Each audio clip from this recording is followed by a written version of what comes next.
शिवलिंग विराजमान निवेदन है, जहां पर भी शिवलिंग आपके घर में विराजमान है, अगर छोटी सी कटोरी में एक बेलपत्र को आप नीचे रखिए, छोटी सी कटोरी उस बेलपत्र के ऊपर रखकर उसमें थोड़ा सा मधु शहद शंकर भगवान की साक्षी में शिव जी के सामने अगर शुक्रवार की शुक्रवार रखना प्रारंभ कर दो, धीरे धीरे संपदा की वृद्धि अपने आप होना प्रारंभ हो जाए। के महीने का एक सुख प्रदान किया है, एक आनंद प्रदान किया है, एक रस तत्व प्रदान किया है। कार्तिक के महीने में भगवान को मना कर रहूंगा, क्या दूं मैं शिव जी को, क्या प्रदान करूं मैं शंकर भगवान को? एक बेलपत्र, 3 शमी पत्र, बहुत ध्यान दीजिएगा। कार्तिक के महीने में एक बेलपत्र, 3 शमी, चंपेश्वर महादेव का नाम लेकर आप अशोक सुंदरी का स्पर्श कराकर शंकर भगवान के शिवलिंग पर समर्पित करें। अशोक सुंदरी तो मालूम है ना सबको। कार्तिक महीने में दामोदर मास में आप एक बेलपत्र 3वीं के दिन केवल चंपेश्वर महादेव का नाम लेकर आप अशोक सुंदरी का स्पर्श कराकर शंकर भगवान के शिवलिंग पर समर्पित करें। अशोक सुंदरी तो मालूम है ना सबको। सुंदरी का स्पर्श कराकर शंकर भगवान के शिवलिंग पर समर्पित करें। तुम साल भर पहले जितना कमाते थे, वर्ष भर पहले तुम जो व्यापार व्यवसाय कर रहे थे, साल भर से जो नौकरी के लिए प्रयास कर रहे थे, उसमें सफलता आपको अगले वर्ष की दामोदर मास आने से पहले मिली कि नहीं? कार्तिक महीने में 2 वस्त्र का विधान है। जितनी भी माताएं बैठी हैं, चाहे वो सासू माँ हो चाहे बहू हो, बेटियां भी कभी ना कभी बहू कभी ना कभी सास बनेंगे, स्मरण। कार्तिक महीने में 2 वस्त्र का विधान है, एक पीले कलर का वस्त्र और एक लाल कलर का वस्त्र। एक पीला वस्त्र है, एक लाल वस्त्र।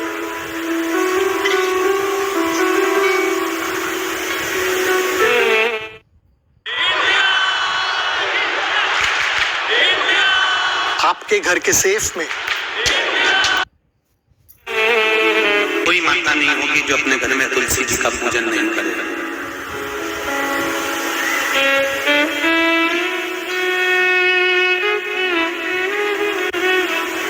घर की माँ यदि लाल वस्त्र अगर कार्तिक महीने में तुलसा महारानी पर उड़ाया जाता है और वही वस्त्र बाद में रख लिया जाता है संभाल कर, तो उस घर में किसी कर्म गति के कारण भी अगर अपशब्द निकल रहे होते हैं, तो वो अपशब्द वो वस्त्र रोक लेता है। वो वस्त्र रोक, कौन सा वस्त्र? लाल वस्त्र, पीला वस्त्र। इन 5 दिन में अगर तुलसा महारानी को चढ़ाया जाता है और उसको रखा जाता है, तो जिस नारी के गर्भ से संतान नहीं भी हो रही होती है, उसके कक्ष में अगर वो वस्त्र कुछ दिन तक रखा रहता है, तो ये निश्चित आती है कि गर्भ ठहरता जरूर है। ये शिवलिंग को अपन मान लो, इसको जलाधारी मानो, जहां से जल बहता, ठीक है। ये गोल भाग जलाधारी जिस पर शिवपिंडी रखिए, यहीं पर अपन गणेश जी कार्तिकेय का स्थान, बीच में अशोक सुंदरी का स्थान मान रहे। अब इसको समझिए, 5 स्थान बताए। पहला स्थान भगवान शंकर के पूरे शिवलिंग का मध्य भाग। ये पूरा जो शिवलिंग है शिव जी का, शिवलिंग का मध्य भाग प्रथम। द्वितीय है जहां पर गंगा का अविरल धारा निरंतर बह रही है, द्वितीय स्थान गंगा की धारा का मूल बिंदु शिखा। पहला, दूसरा, तृतीय स्थान उसी के सामने जो जलाधारी का पटका दिख रहा हो, दिखता? जलाधारी का सामने का हिस्सा, भीतर का हिस्सा नहीं जिस पे रखा है वो हिस्सा नहीं, सामने जो दिख रहा है। 1, 2 और तृतीय स्थान मां अंबा जगदम्बा के कंठ भाग पर चंदन का महाराज। 3 स्थान ये बताए। चौथा स्थान जहां से जल नीचे गिर रहा है, जल गिरने का जो स्थान छोटा सा एक भाग रहता है, जितनी जगह रहती है उसके मध्य भाग, चतुर्थ स्थान। भाग बताया गया वो अशोक सुंदरी का स्थान।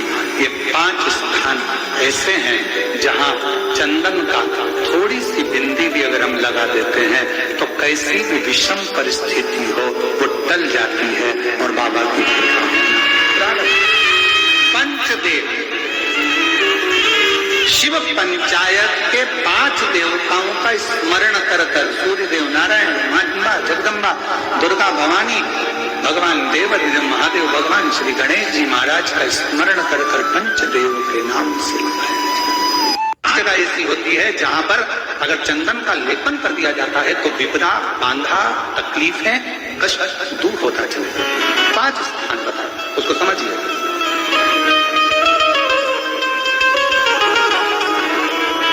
जैसे इसको देखो, ठीक है,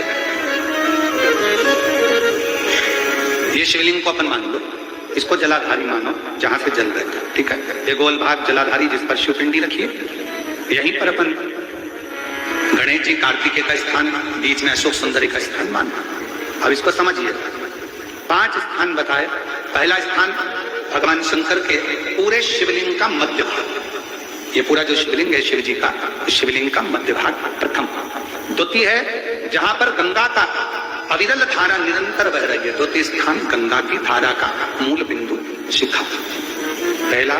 दूसरा, तृतीय स्थान उसी के सामने जो जलाधारी का पटका दिख रहा हो, दिखता है जलाधारी का सामने का हिस्सा, भीतर का हिस्सा नहीं जिस पे रखा है वो हिस्सा नहीं, सामने जो दिख रहा है। 1, 2 और तृतीय स्थान माँ अम्बा जगदम्बा के कंठ भाग पर चंदन का लेप महाराज। 3 स्थान ये बताए। चौथा स्थान जहां से जल नीचे गिर रहा है, जल गिरने का जो स्थान छोटा सा एक भाग रहता है, जितनी जगह रहती है उसके मध्य भाग, चतुर्थ स्थान। और 5वें नंबर का जो भाग बताया गया वो अशोक सुंदरी का स्थान। श्री शिवाय नमस्तुभ्यं दर्शकों, हर हर महादेव। स्वागत है आपका अपने YouTube चैनल में। इस वीडियो में आपको पूजनीय पंडित जी कार्तिक महीने का बहुत ही विशेष सरल सुंदर सा उपाय बताए हैं। कार्तिक महीने में यदि आप महादेव की शिवलिंग पे एक बेल पत्र और समीप पत्र प्रत्येक रोज या किसी विशेष तिथि पे समर्पित करते हैं तो आपकी मनोकामना अवश्य पूरी होगी। घर में सुख, शांति, समृद्धि, माँ लक्ष्मी की कृपा, व्यापार में वृद्धि होगी। कार्तिक महीने में दीपदान का बहुत ही विशेष महत्व होता है।